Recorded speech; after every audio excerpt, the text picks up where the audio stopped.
Ini benda wajib yang ada pada Insta360 X5. Okay, so untuk video kali ni aku nak share setup Insta360 X5 aku ni. Nampak tak? Yang ini dah complete set untuk vlogging. Untuk bahagian case dia ni, aku pakai case daripada Flymail. Dan yang ini akan dapat sekali cover dia ni bila anda beli case daripada Flymail ni. Apa yang bestnya pasal case ni adalah dia punya ni, bahagian sini.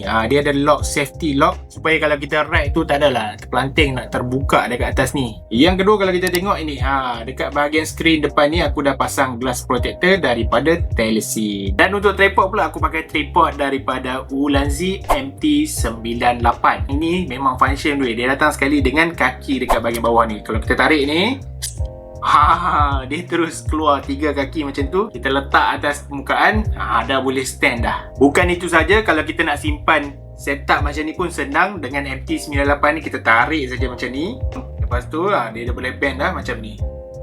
Kan dia dah kecil tu, dia dah pendek, senang nak simpan dekat dalam beg. Lagi satu, dia ada bagi tali macam ni. Senang lah kalau kata kita nak pakai, nak masukkan jari tangan dalam ni, dia akan safety lah. So yang ini bila kita tarik, dia akan lock.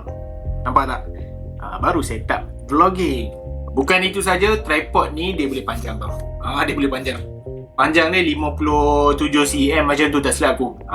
Nampak tak? Memang nice. Ini memang cukup-cukup lah. Jadi kalau korang nak follow setup Insta360 X5 macam aku ni, aku dah sediakan link dekat bawah. Macam biasa, jangan lupa like, comment, share dan follow.